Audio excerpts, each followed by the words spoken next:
Good evening, everybody. Hi. So, hi there, Mr. Luxury Event Rentals JA. So, for all of you in the Blooming Tribe, this is day 9 and day 9 of the 21 Days of Blooming Challenge. And I'm really proud of how we have been progressing so far.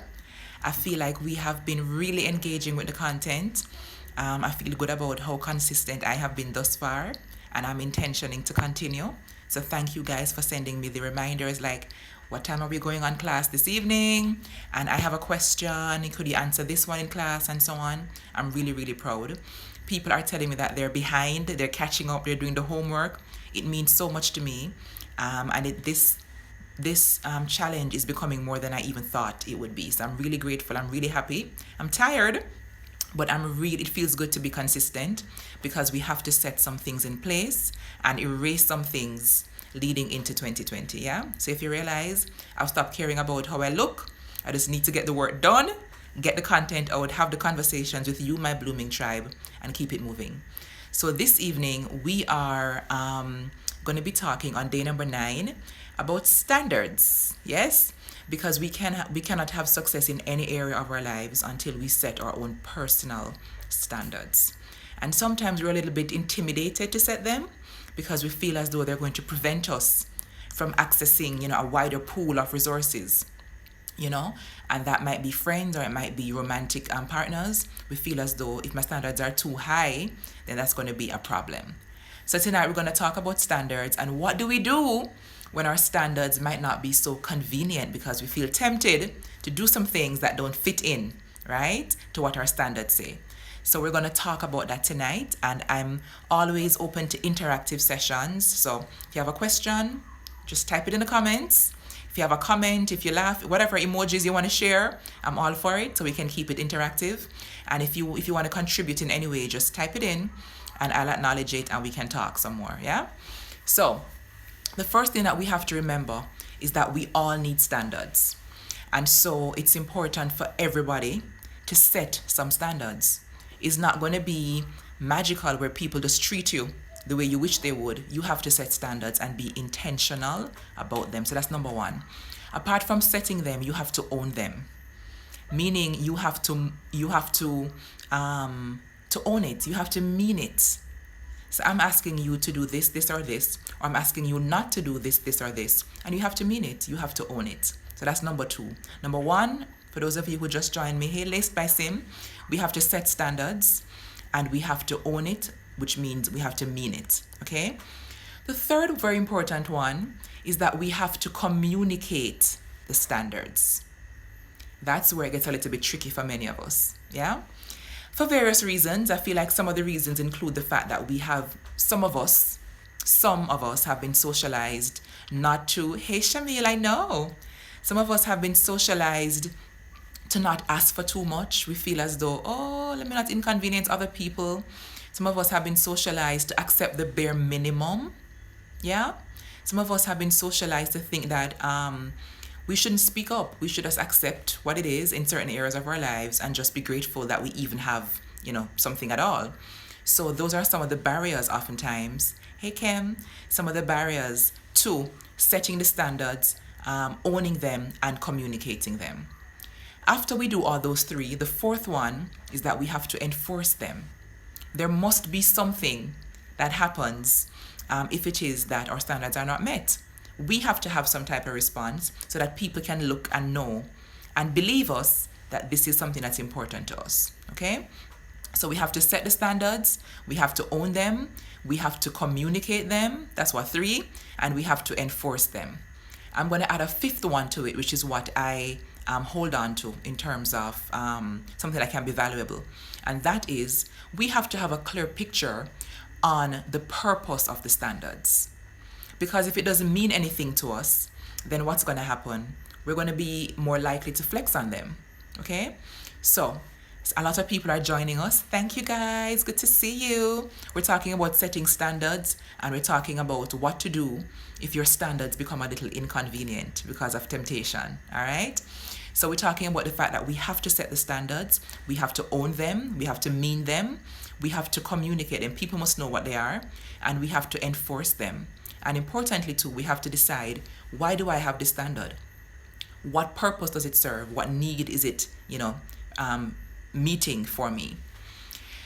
Another thing I came across as it relates to this whole thing of standards is that sometimes we think that people should just give us what is fair. Okay? People should just treat us in a fair way. And they should just know that this is unfair.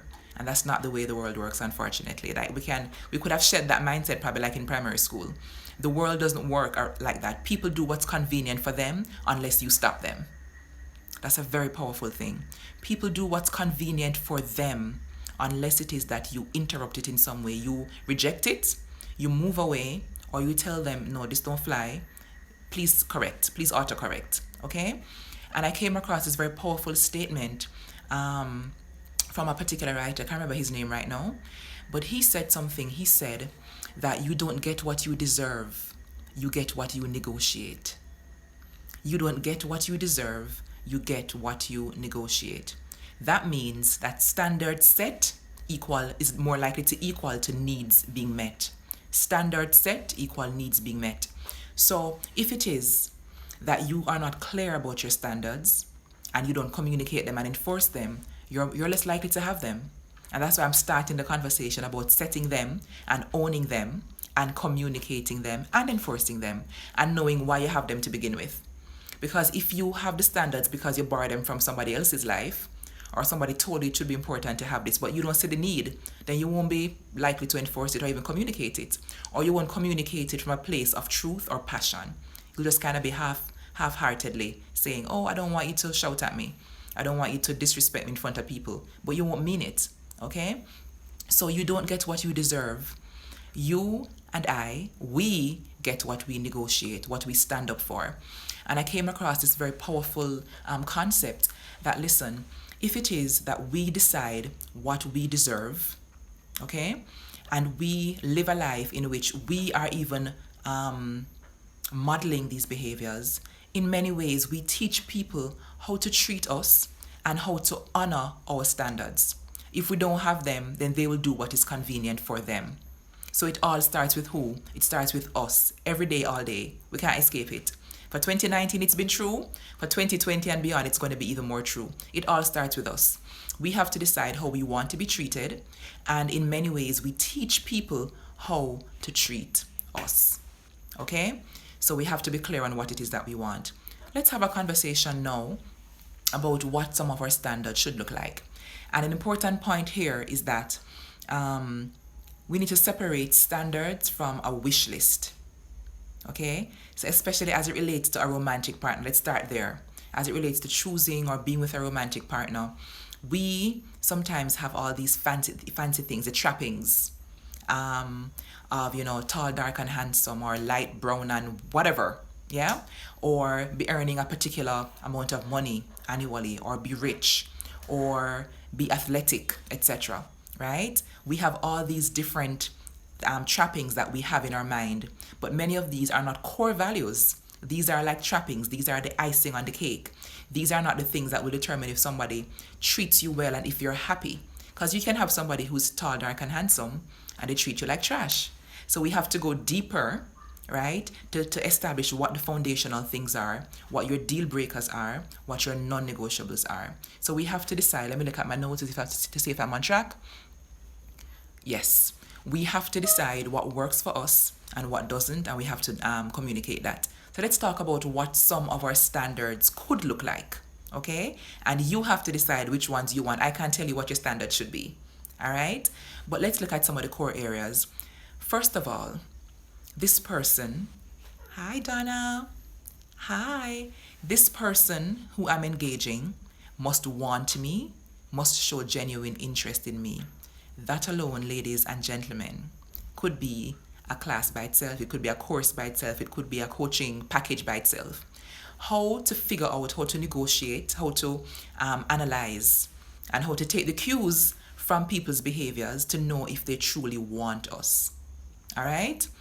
And how to move the conversation from wanting me to being interested in honoring my value, because those are two very different things. Okay? So many times when we're wanted, it feels really good. But wanting somebody is pretty much, in many cases it's a physiological response. You see somebody to whom you're sexually attracted and you want them, you want to be with them.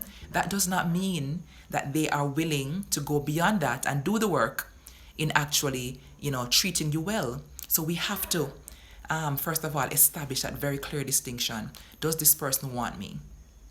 On what are you basing, your assessment? Is it by words only? Because trust me, people know what to say to get you. All right? We know what to say to get what we want from people. It's the same thing with you. If they want you, they know what to say to you. All right? So it has to go beyond word of mouth. And sometimes even on that test, some people fail, but yet still we keep engaging. Where sometimes we lie to ourselves too, okay? So we have to have some kind of metrics. What to you is a good enough signal that this person actually wants me, okay? To me, that should, at bare minimum, should include things like consistent action. Consistency is very important. So this person can want me on a Sunday night, but as soon as Tuesday evening comes, like I can't hear from them for the whole rest of the week until Sunday evening again. Something is off. Something's not clicking. All right? So we have to, we got to watch, as Medea said. We got to watch. We got to watch to see what they are telling us, what they're not telling us. Okay? So a clear understanding of this person must want me. Is that something that's important to the tribe who's watching? In terms of, do you think that should be a standard? Because to me, how can you move on if the person really is giving lip service to wanting you or wanting to be with you? So to me, that's one that has to be a standard. The person must want me. Let me know if you think that's one. Is that one for you? I must be attracted to this person. Is that important to you? All right. So thank you, Donna. That's important to you. Yeah. What about another one of you must feel attracted to this person? You must be attracted to them. Is that important to you? Thank you. For some people, I remember when Beyonce and Jay-Z came public with their relationship. Thank you, guys. When Beyonce and Jay-Z came public with their relationship, there were many people who were like, how Beyonce, good sort out body, look good Beyonce, can be with Jay-Z, who's not very cutesy in the face, okay?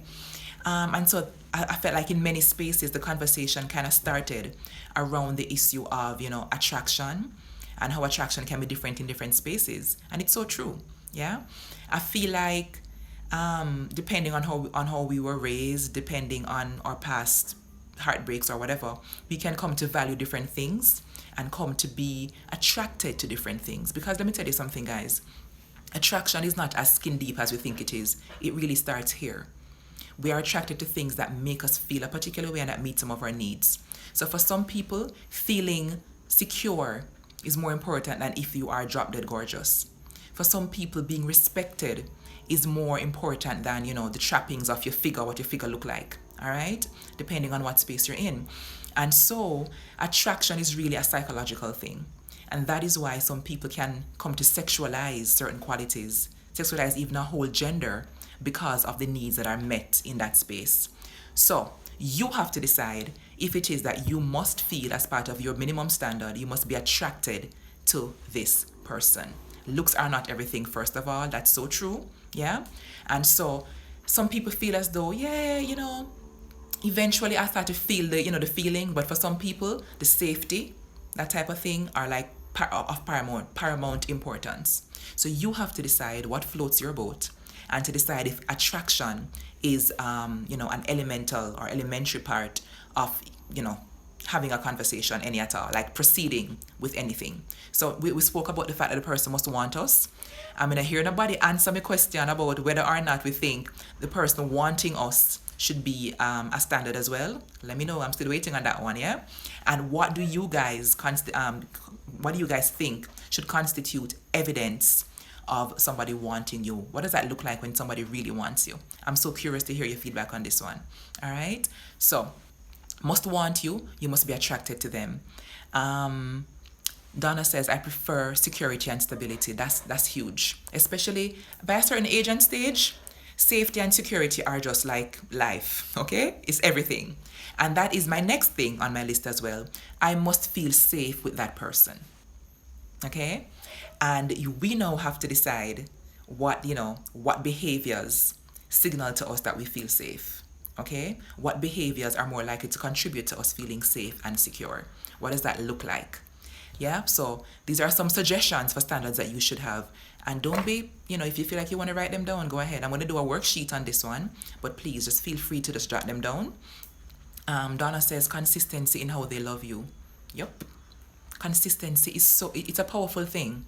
Yeah, because there can be so many reasons why people are inconsistent, and those reasons can become very problematic in future.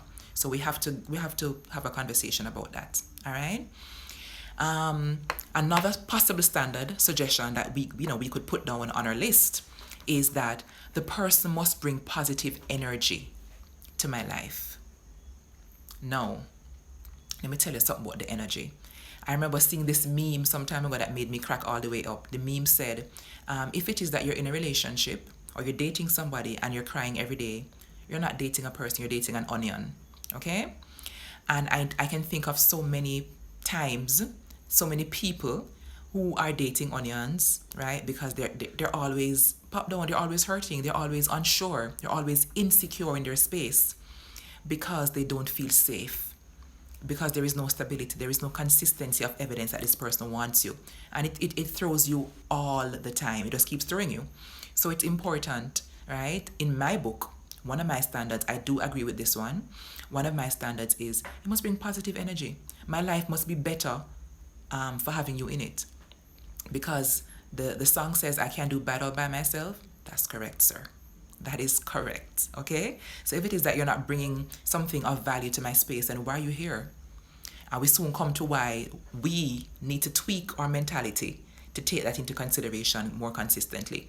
If you're not adding any value, then why should you stay? Sometimes we stay even with no value, and my question is why? And we need to fix that so we can dump it before 2020 comes, okay? All right.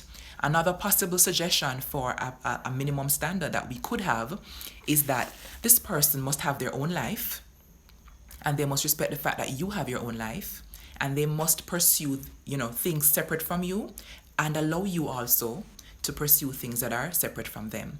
Because sometimes, especially in the early stages, there can be this big, it's all we, and that can really drain you. It can really stifle, your purpose, your creativity. It can really start to become overwhelming.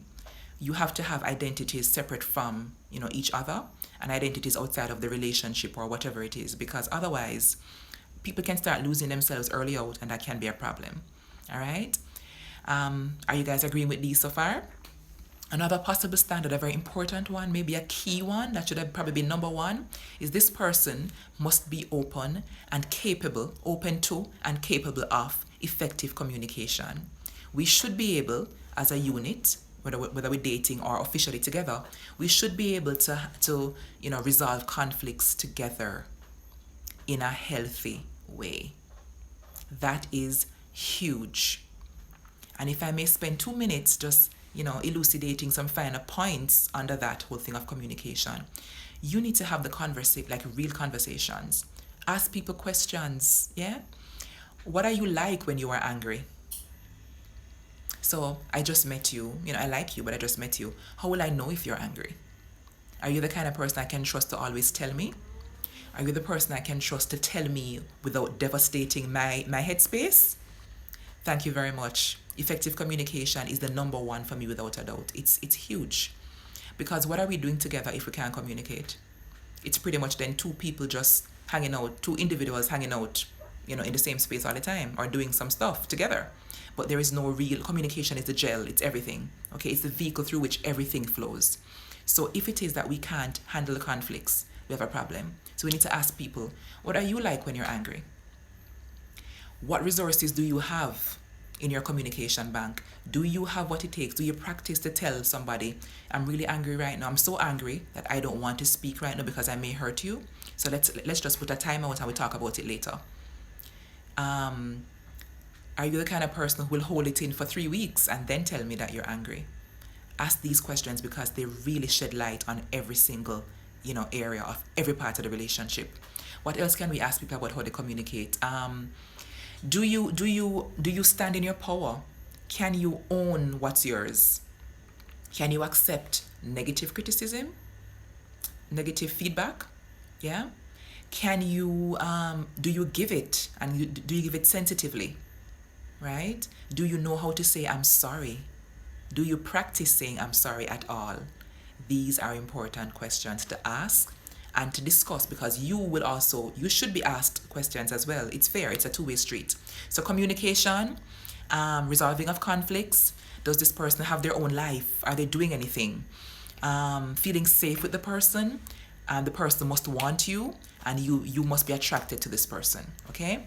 Here's another very important one. This person, so this is a suggested standard now that I came across, and I love the wording of it.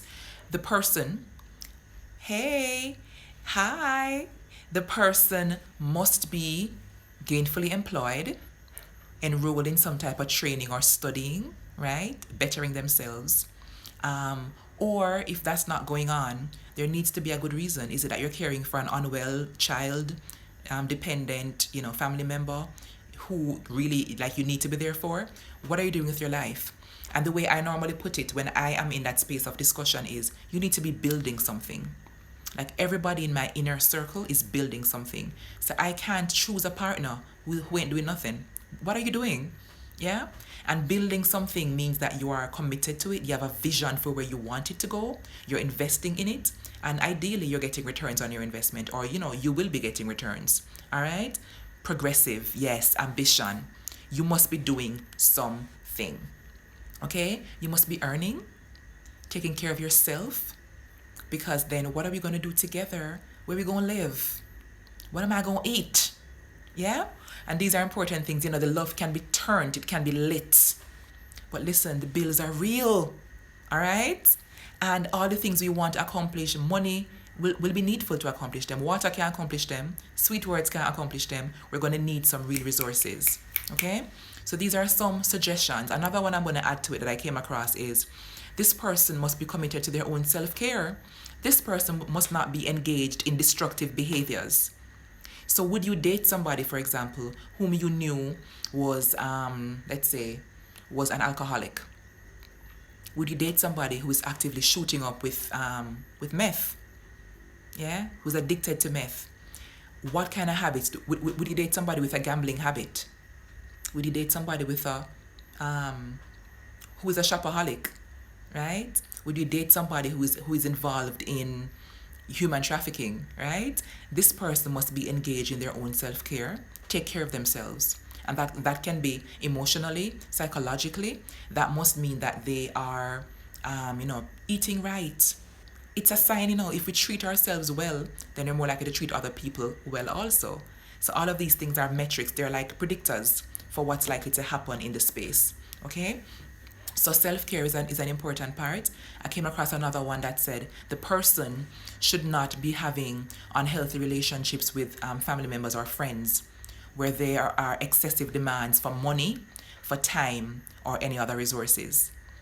That's a big one. It can be a hard one, but I think it's a beautifully put. Like the way that I came across somebody called Jason Sackett, a licensed clinical social worker who had a list of suggested standards, and I love it. Okay, that one I believe is so important because sometimes the persons we're dating, sometimes we're in some toxic relationships with friends or family members, and it's really difficult. It puts a strain on what will happen in the relationship. If we get together, then I'm going to be in a toxic relationship with your mother too. So you need to fix that relationship. It needs to be you should be at least making an effort to fix those things and reducing the number of toxic relationships that you're in, because it has implications for me coming into your space or for you coming into mine. Would I agree with that? Yeah? It's so important that the person is practicing healthy relationships outside of you. Do they have an unhealthy relationship with their ex, where their boundaries being crossed left, right, and center, boundaries being destroyed, no boundaries exist? That is so important. Okay? What is a relationship like with the people you used to date? Okay? Are they calling your phone at all hours of the night? And Luxury Event says, exactly, I don't want to date your mother, sister, or bestie. We have to have healthy relationships. Hey, Miss Diane, we have to have healthy relationships generally because it's a good indicator of how well we'll be able to handle a healthy relationship with the person that we're interested in. So we're talking about standards for those of you who just joined us. We're talking about setting them, enforcing them, communicating them, owning them. Okay? What do they do for you? Why should you have them? All right? So yeah, you have to own your stuff, and we have to have the conversations with people about what these things mean. Okay, so some possible standards that you can adopt for yourself, and I do recommend writing them down. Write them down. You can look at them every week, every month, every time you meet somebody, and say, okay, this is what I'm about. This is what I do. This is what I need. Non-negotiable. Just know. Meet them or it's not you. Okay? Because let me tell you something. And this is where we're coming to know, where the meme I posted yesterday says that sometimes when we have like a history of trauma, we learn to accept a lot of pain. And the meme went on to say that not because we can take it means that we should take it. Sometimes we develop a high tolerance, a high emotional tolerance for emotional pain, right? Not because we can take it means that we should take it. And it's all coming full circle now because we're going to talk about the fact that if it is that somebody doesn't meet your standards, that there really ideally is very little value to proceeding. Okay? Because you can't change somebody after the fact. You can't change anybody ever. So unless they decide that they want to make the change, you can't do it. So why bring them in, show them all your fabulosity that you have and say, oh my God, I'm so awesome. Like, just have my awesomeness, just experience me. And then you know that they're not going to level up to meet you, or they don't want to level up to meet you. It's a recipe for heartbreak, and we do it all the time. You know, we keep telling ourselves, well, you know, he's not like 100% on this metric, but I believe he has potential. Don't hook up the potential. Don't do it. Don't do it. It's a recipe for disaster, okay? Because unless the person is intentional, ready, and committed to making the transitions from potential to, you know, palpability, like you can touch it, you can spend it, you can experience it, it's going to be a little bit difficult, okay? So we have to be careful about this. Now, I want to talk a little bit also tonight about some of the reasons why we sometimes do not enforce our standards, because this is a big deal. And 2020 will not be great, guys. I promise you, it will not be epic. It will not be comfortable. It will not be peaceful. It will not be happy nor joyous if we don't learn to set the standards and hold on to them. Okay? As I mentioned before, for those of you who are just joining, I spoke about the fact that it's always a good idea to have a clear understanding of the purpose of your standards. Why do you want somebody who can communicate well? And I do go as far as to recommend that we actually stretch our minds to remember some of our history, perhaps, some of the dramas of the past. Stretch our minds to remember some of the good situations so that we can say, okay, I need a good communicator because Homeboy from 2015 was a good communicator and that really worked for me. I remember that we were able to do XYZ together because we communicated well. I'm not accepting anything less than that. Okay? So this is a good way to make your history be of value to you. Draw on them as learning experience and not just something to talk about, to just say, oh, he was such a disaster. What did he teach you? What did she teach you? What did you learn about yourself by coming out of that space?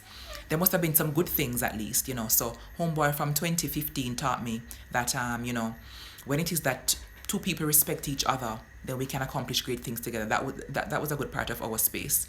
Or Homeboy from 2018, he was in a baby mama drama story that turned out to be hellish for me.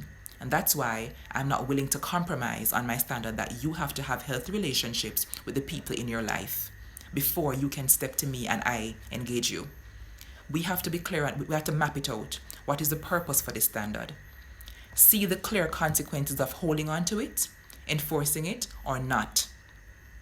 Tap into some experiences that made you say, ouch, when you did not stand up for yourself, okay?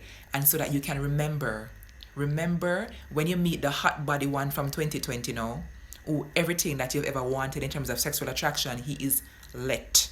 When you meet him and he's only 50% on all of your standard metrics, you can remember that, I tried this before and it was a hot mess and it took me 9 months to get over it. So I'm not doing that no more. We have to become like, you know, intentional about setting them and enforcing them, or else we won't. Okay, and it will become easy for us to throw them through the window, and we don't want that. All right, so use the exes, use the experiences, use them as fodder, as fertilizer for your future. What worked, right? And you should then say, okay, this worked for me, I only will accept this or better. This did not work for me in terms of how he was back in 2017, so I need more than that. Only up, only up, guys. And that's the whole message of this whole 21 days of blooming challenge. Only up. Let's go up only. Let's not be going back to what we know doesn't work, because we're going to spend 10 months in 2020 getting over somebody. Only up. Yeah, we can only afford to go up. So what worked for you in the past, or better. All right, let's talk about some of the reasons why sometimes we don't enforce our boundaries. And I spoke about it maybe 2 nights ago, and I refer to what I call a scarcity mindset. So some of us believe that good men are hard to find, that good men are like unicorns, yeah? And sometimes we believe that if we don't lock this one in, then nothing better will come. Okay, so even though this one is not ideal, and we know it based on our standards assessment, then we say, but if I don't lock this one in, then will something better come? Yeah?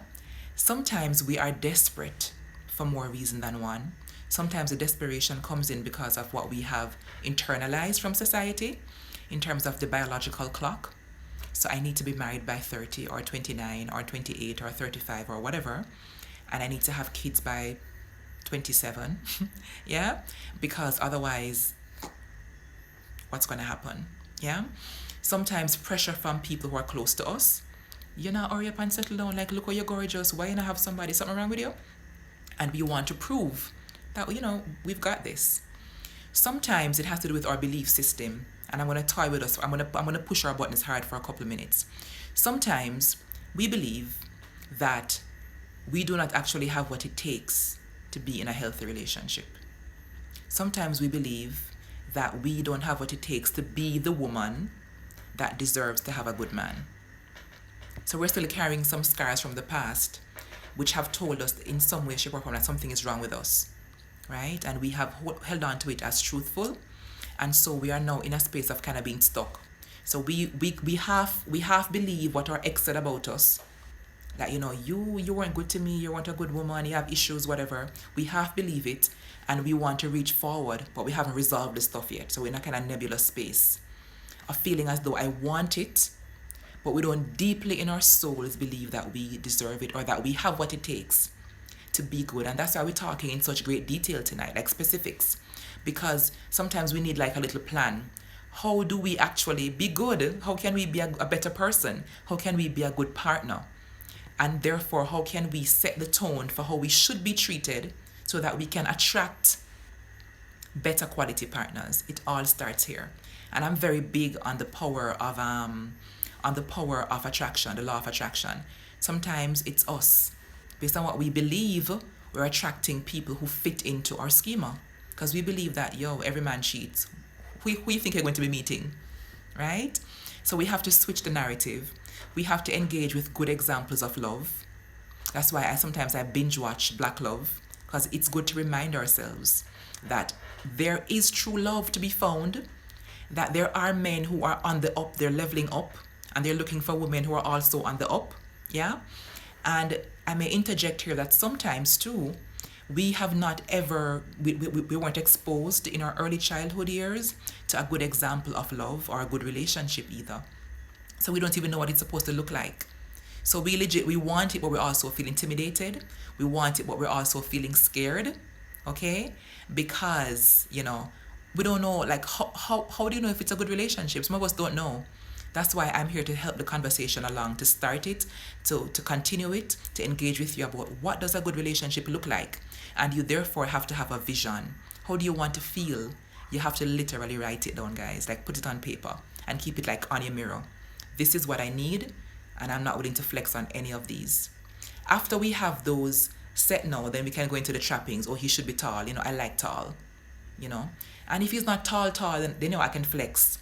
But, I would like that. I would like if he was British. Whatever we have, okay? But we have to set the standards. The standards. And many of us know what we don't want, but we don't know what we want. And therefore, I think we're kind of blocking the attraction flow too. Because we have to know what we want. What does it look like? What does a good man look like for you? Have you ever seen one? Have you ever been with one? What was it like? How did you feel? Did you feel worthy to be with him? Because that's another big blockage that many of us have. Okay? So, we have to do the work. We have to process our own patterns. Because sometimes we miss the big picture and don't realize that, okay, the last 5 relationships failed because I kept doing this, and therefore I allowed this, and when this happened, then it was a breakdown. Sometimes we haven't connected the dots. So we're out there just living this life of just like flitting from flower to flower. And we're not picking up the patterns. Yeah? So because I don't believe, and here's my sister in Dion who has joined us, who speaks a lot about the scarcity mindset, right? If it is that we do not believe that we can have good love, that good love does not have to come at sacrificing all of who we are and always enduring the pain. Hey, because we do believe, as the meme I posted yesterday says, some of us do believe that it has to hurt. We have to struggle. It has to be hard. Yeah? And therefore, we're willing to endure the embarrassment and the woman calling your phone or the men calling your phone. And we have to do it because, that's love. So I want us to have a homework question tonight. What is your vision of love? What does love look like in your mind? And what does love not look like? Okay? And do you deserve... what happened, Donna? Do you deserve good love? Are you worthy of giving good love? And are you worthy of receiving good love? It has to start there. Okay? So we can shift the narrative. What other things I want to talk about? Some of us also have a little familiarity attraction thing where we end up in a space where we just keep attracting and being attracted to the familiar chaos, the familiar lying. We have to start introducing some new visions in our mind of what love and a healthy relationship can look like. Watch some Black Love, guys. Okay, watch it, binge watch it if you have to. Talk to some people in your life who have good relationships. Switch your internal story, switch your narrative. That okay? Men can actually come home and tell you how their day was, or ask you how yours was. Something can go so. Yeah, it happens. A man can actually, stop and think about you on the way home and buy you a gift. It happens. A man can say, I'm sorry when he's sorry. Yeah? They're real. These things are doable. They actually happen to many people every single day. But sometimes because of our experiences, we become kind of stuck in terms of, this has only happened to me, so that's all I know. So we have to expand, our expectations and our mindset so that we can leave room to receive what it is that we truly deserve. Okay? So, we have gone through pretty much all of my notes in terms of, excellent, Donna. You have it, or you've had that. We've gone through. I'm going to recap now and then open the floor for any questions or comments. We spoke about we're talking about standards tonight, and we're talking about the fact that elementary, like the foundation thing, is that number one, we have to set the standards. We have to have some, and I suggest writing them down. Number two, we have to own them. Don't be half-heartedly saying, well, I kind of want it, but should I really want that from somebody? Yeah? And that brings me to another important point, is that sometimes we don't feel like we're entitled to it. We don't feel like we should get it, and therefore we block. We have to own it. You are entitled to it, okay? You're entitled to somebody who treats you well. If not, they have no purpose in your life. It's pretty simple, okay? So set the standards, own them, i.e. mean them. Then we have to communicate them, which can be hard for many of us, okay? Then we have to enforce them. And then I also recommend deciding on the purpose of the standard. Then I gave some suggestions for some standards that each of us could develop and own as ours. One of them, for example, is the person must want me. The person must show me consistently that they want me. That can look like many things. You have to decide, what does it look like when somebody wants you? Yeah? What is sufficient for you? Do they have to pursue you? Do they have to call you? Do they have to come look for you, take you on a date? What does it look like when somebody wants you? But for me, there must be evidence that this person wants it, because people fake it all the time, or people want other things and pretend to want me. So you have to become clear for yourself as to what it is that are your standards. Do you need that as one of them? Another one is that I must be attracted to the person. That's a suggested one. Okay? And as we aptly, raised in our whole discussion so far, looks are not everything in terms of attraction. Okay? Another one is I must feel safe with the person. And sometimes our spidey senses or intuition can tell us in many instances that something is off. I just don't feel safe. Sometimes it's how the person seems to be cold or uncaring. They seem to be just unavailable, like you can't reach them. So you're working hard to keep the conversation going, to be intimate, like emotionally intimate, and they're blocking, they're avoiding. You don't feel safe. You don't feel as though if you're having a really horrible day, you could trust this person to call them and tell them. Yes? We should trust those red flags. Sometimes too, based on the situation, it's not doable for us to call them because they booed up already. And you have to decide if that's one of your standards or not. Do you need as a basis, as a foundation, do you need a monogamous relationship or not? Okay? It's completely up to you to decide that. And if you decide it, then you have to own it. Okay? So safety and insecurity, or lack of safety and insecurity, can easily come when the person literally is with somebody else. So technically your access to them is very limited. You can only link the person at certain times or whatever. Are you investing more into it than you can get back by virtue of that arrangement? Are you happy with it? How is it working? So you have to decide for yourself, what your standards are. For some people, they don't feel safe because the person makes them feel physically intimidated. That's a big one. So they raise their voices whenever they're angry in a way that makes you feel like, whew. Or they might break things. I had a sister who was talking to this guy online, and he was telling her about how he got so angry with her that he threw the phone in the wall. So that's why she wasn't able to reach him for the last 2 weeks or whatever. And that's a big red flag, though, sis.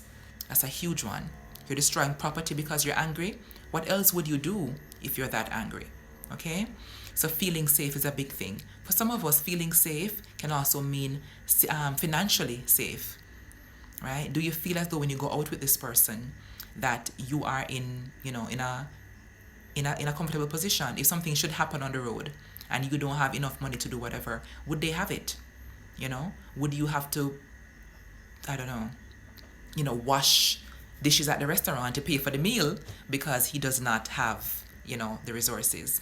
So it's important to decide for yourself what your standards are. Another one should be, I think, that the person should, by necessity, bring good energy to your life. No crosses energy. If you don't feel better of having a person in your space, what is the point really? Okay? The person should be keen on self-care. That might look like bathing properly, washing your clothes, washing your bed sheets, brushing your teeth, taking care of your feet, smelling good. It could mean getting enough rest, eating properly, not doing drugs. No crosses energy. No, at all. So it's important for us to become clear. What does it mean? The person should not be engaged in any destructive behaviors, right? What are they drinking? What are they smoking? Why are they smoking it? Is that something that you want in your space? And one of them that I love for our purposes tonight is the person should have healthy relationships with the other people in their lives or be actively working on it. And then remember that when we point, there are 3 fingers pointing back at us. 4. So when you say you should have this, what about you? Do you have healthy relationships with the people in your life? Or are you actively working on them? Okay? Because they will affect the person when they come into your space and vice versa. So if they have baby mama drama or ex-girlfriend drama, ex-boyfriend drama, it's gonna affect you. Okay? Some people will say the person absolutely has to be gainfully employed. Some people will say, well, he could be employed or he could be studying.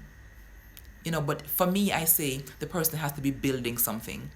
What are you doing with your life? Because I'm building several things, so you have to match me or exceed me. As we said tonight, I kind of like our motto for 2020 is only up. So this or better, nothing below. Okay? So those were some of the things that we suggested as, minimum standards. Communication. The person must be able to handle conflicts well. The person must be able to communicate their feelings and listen to yours, etc., as a bare minimum. I think none of these I mentioned so far should ever be flexed on. Like, for me, these are non-negotiables. Some people may say the person should share your belief system. That's for you to decide, etc. But definitely, the ones I mentioned before should be like, just not non-negotiables. All right? And a very powerful quote I came across is that, as a reminder to all of us, we do not get what we deserve. We get what we negotiate. And that ties in very, very, very clearly, in my mind, to speaking up and stating what your boundaries are. You can actually say, I want a partner who is an excellent communicator, and I'm not willing to negotiate on that. Nothing's wrong. It doesn't make you a bitch to say that. And so what if you're a bitch? You need to be able to choose what it is that you want for yourself, and let the person decide whether or not they can deal or not. And if they can't, then that's fine. And probably it's a good thing that it doesn't work out early out so you can know and keep it moving. No time wasting. All right? So be clear on what your boundaries are. And we spoke also about some of the reasons why we sometimes flex on our boundaries. Sometimes loneliness gets in the way. So there hasn't been somebody in a space for a minute, and somebody giving you a certain, attraction vibe, and you feel tempted to take it even though you know that this is not going to go anywhere. And that's why I said earlier that we should have a clear reason for each of our standards, so that we can better remind ourselves as to why we're holding out for this. Okay? It's so important. Donna, what do you mean by Netflix? Talk to me. And Tracy, what's happening? It's so important for us to set the standards. Sometimes we feel like, boy, nobody not check me. It's been so long. I've been on a date. And so a little homeboy just started the two things, and, we get into a space of saying, well, maybe I could flex on this. Guys, if you're listening to the sound of my voice right now and you're in that situation, I'm not even looking at you. If you're in that situation right now, abort mission. Abort mission. Donna says, keep the company when lonely. Oh, yeah. So sometimes the people, they keep you company.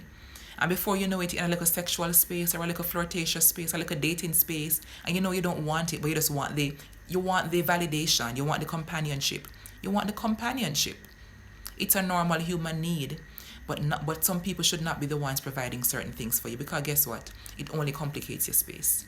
It really does. It only complicates your space. And next thing you know, somebody will call your phone and I say, why you do this? Why you over there? So with my people, I'm like, listen, it's important for us to just level up, and that's why we need accountability partners sometimes. Have at least one friend who you can call and say, I'm tempted right now to do some stuff. Talk to me. Just talk to me. Talk to me real quick. Right?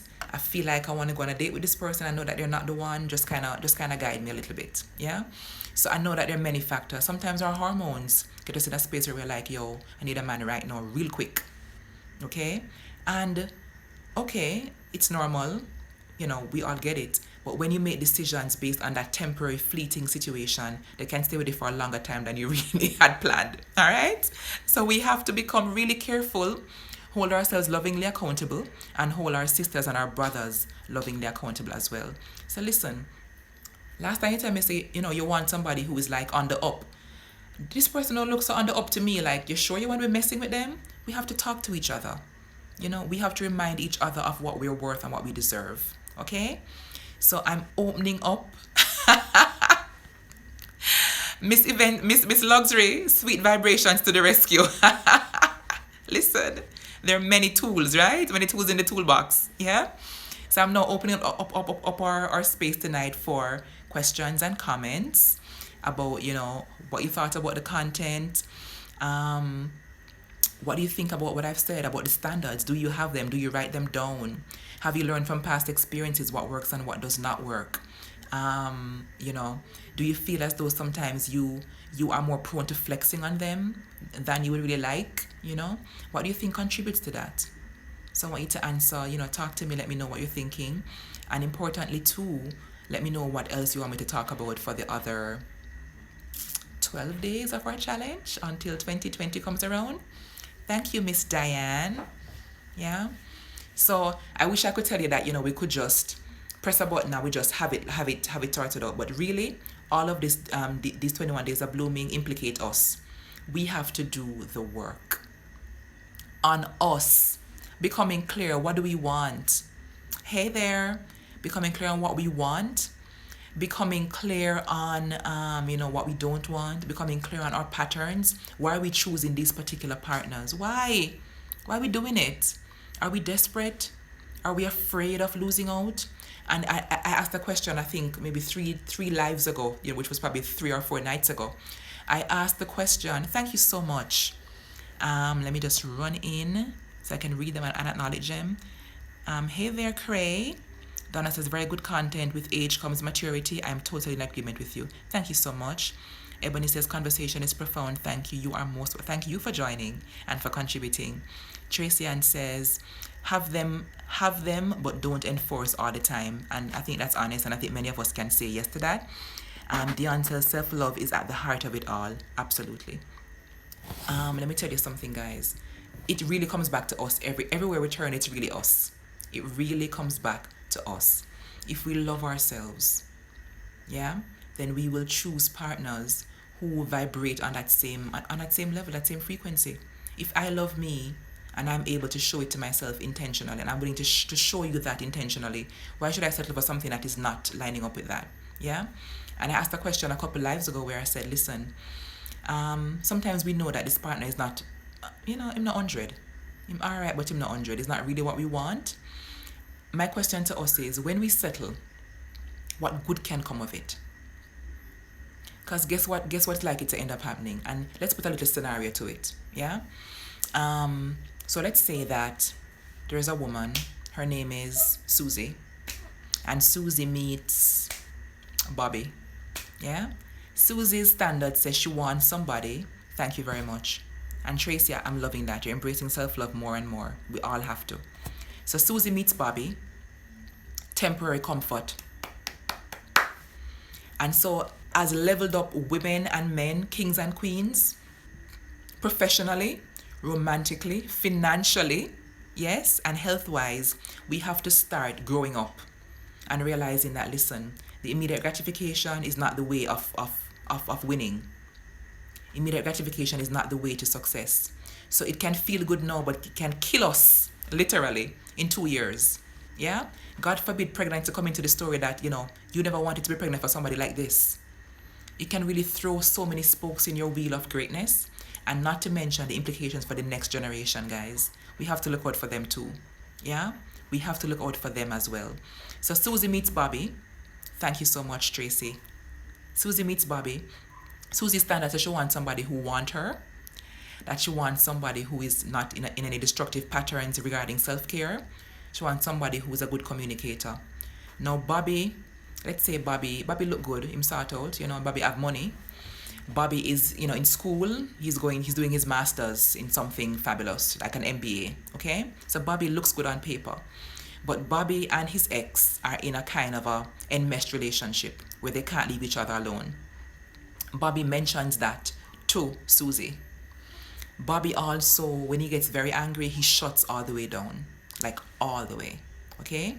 And let's say that Bobby also has, what else is up with him? So Bobby, when he shuts down and you push him to say, yeah, what's happening? Talk to me, he gets explosively angry. Okay? So you don't feel safe with him. Now, several of Susie's standards are not being met. 0 to maybe 50% at all. Susie says to herself, Bobby is a really good, he's really good in bed. He's really good looking. My mother and my friends would think that I have landed the jackpot if I bring him home. I'm now 39. So I'm kind of feeling the pinch of, oh my God, it's time to have some babies, time to get married, time to really look like an adult woman type of thing. And you're also thinking, I don't know if I'm really a great catch necessarily, because I kind of been through some stuff and whatever, so maybe nobody else will want me. What do you think is going to happen if Bobby and Susie decide to just tie it up and get married or become like a full-on couple? There's going to be a host of arguments. There might be some abuse, as Bobby has some issues. The ex-girlfriend is likely, well, not even her, because she's not the one at fault. The relationship Bobby has with his ex-girlfriend is likely to cause a host of boundary issues in a relationship. Okay? And then also, there's likely to be resentment. Susie might come to resent herself, and Susie will be resenting Bobby. Okay? So after the fabulous white dress, and she looks stunning and it's beautiful, and after your parents and your friends are like, oh my God, girl, you found a good one, hey, right? After all of that, and you actually have to go home and live with Bobby, okay, or live with him as his wife for the first time ever, and you bring in a child into that situation, let's say 2 years in, and you have the pressure of raising a child, you have the demands, you have an unsupportive Bobby, who when he's stressed out, when the baby's crying, he just get quiet. You can't talk to him. Literally, what purpose does he serve in your space? The friends who you were trying to impress are no longer, like, they don't care. They're like, well, she married, time for me to get married now, so later for you, okay? And you have the resentment, you have the parenting demands, and you have all these issues that you're afraid to speak about. It's not worth it, guys, okay? And that's why we have to start from a place of, what do I deserve? And don't think about it as you demanding something from somebody else. You deserve it. You deserve to have somebody treat you well, because you will give them nothing but excellent love. Why should you get anything less in return? So my message for us tonight is this. You deserve it. Don't settle for any less. There is no good that can come from settling. Okay? And there are many reasons why we're tempted to do it. And I'm the first one to say, I get it. I fully get it. However, draw on the past experience and say, listen, not one more time. So for 2020 and beyond, we're only on the up. Only up, guys. So whatever worked in 2018, it was kind of good but not perfect. That or better. Nothing below. Okay? Nothing below. And importantly for us tonight, we have to remember that, listen, it has to come from a place of realizing that you deserve this. You deserve it. You deserve it. You deserve it. You deserve it. And it takes discipline, which is hard for many of us. Discipline to say no when you know it does not work out. When you know that we know that it's unlikely to work out. Okay?